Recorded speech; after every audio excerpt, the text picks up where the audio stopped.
नमस्कार भक्तजनों, आज का प्रसंग भगवान भोलेनाथ की कथा है।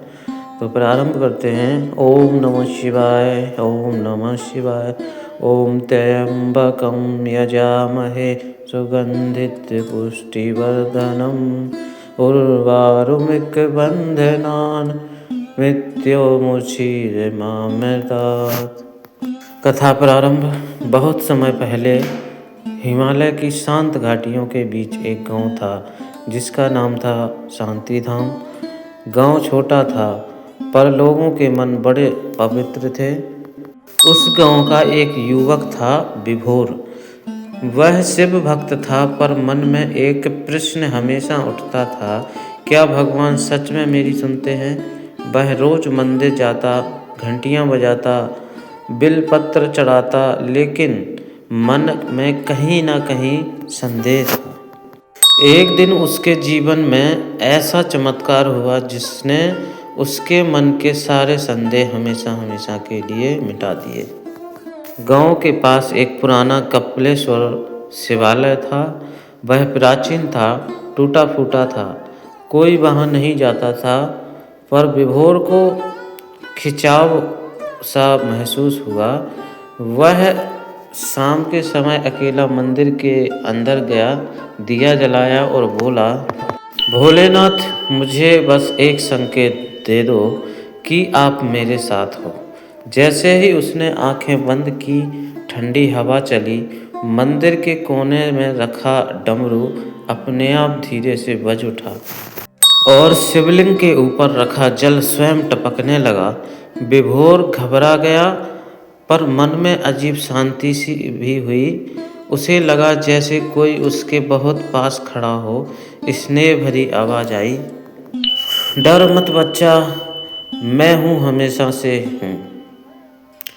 विभोर रो पड़ा। उसने पहली बार महसूस किया कि ईश्वर सिर्फ व्यस्तित्व ब्रह्मांड में ही नहीं, हमारे छोटे छोटे दुख दर्द में भी साथ होते हैं। अब आगे चमत्कार। अगले ही दिन गांव में भयानक सूखा पड़ गया। कुएं सूखने लगे, गांव वाले परेशान, फसलें भी सूखने लगी। वही विभोर ने कहा, हम सब मिलकर महादेव का रुद्राभिषेक करेंगे।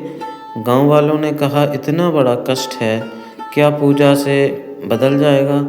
पर विभोर दृढ़ था, महादेव करुणामय हैं, भक्तों का प्रेम व्यर्थ नहीं जाता।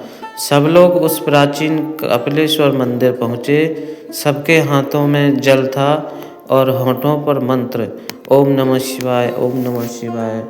जब अभिषेक चल रहा था, आकाश में बादल इकट्ठे होने लगे, गर्जन होने लगा और देखते ही देखते तेज वर्षा होने लगी। गांव वाले खुश होकर बोले, सचमुच महादेव ने हमारी सुन ली। विभोर उस क्षण समझ गया कि भगवान दूर नहीं, बस हमारी श्रद्धा दूर होती है। यहाँ एक सुंदर चौपाई है, भक्ति हेतु भाव चाहिए, धन न चाहिए दान, शंकर तब ही मिलत हैं, जब पवित्र हो मन वचन ज्ञान। कथा का दूसरा चमत्कार, विभोर की परीक्षा। कुछ दिनों बाद विभोर बीमार पड़ गया। लोग बोले, शिव भक्त होकर भी बीमारी, लेकिन विभोर मुस्कुराता रहा, जब तक सांस चलेगी महादेव मेरे साथ हैं। रात को वह दर्द में था लेकिन मंत्र जपता रहा, ओम त्र्यंबकं यजामहे, इस तरीके से पूरा मंत्र जपता रहा। उस रात उसे सपने में भगवान शिव दिखाई दिए।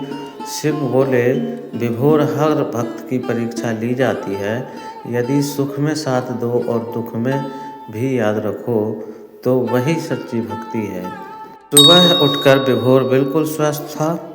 गांव ने यह चमत्कार देखा और पूरा गांव शिव भक्त हो गया। सत्संग शैली, जीवन सुख। फिर विभोर लोगों को समझाने लगा, महादेव को भोग ही नहीं, भक्ति से प्रसन्न किया जाता है। सरल हैं, भोले हैं, बस सच्चे मन से पुकारो, वे तुरंत दौड़े चले आते हैं। लोगों ने अपने जीवन से क्रोध, ईर्ष्या, झूठ कम करना शुरू किया। गांव में शांति फिर लौट आई। भजन है, शंकर मेरे करुणा के सागर, तू ही पालनहार। जपते तेरे नाम को कट जाए हर भार। ओम नमः शिवाय, ओम नमः शिवाय। कथा का समापन। आखिर में विभोर ने कहा, जो भी सच्चे मन से ओम नमः शिवाय जपता है उसका जीवन से अंधकार मिट जाता है। महादेव कभी किसी को खाली हाथ नहीं लौटाते और जब भी गांव में संकट आता सभी लोग कपालेश्वर मंदिर जाते और महादेव अपनी कृपा बरसाते। समापन मंत्र हर हर महादेव, ओम नमः शिवाय, ओम शांति शांति शांति। कमेंट में एक प्यारा सा नाम लिखें शिव जी का जो भी आपको पसंद हो और वीडियो को लाइक कर दें, चैनल को सब्सक्राइब करें।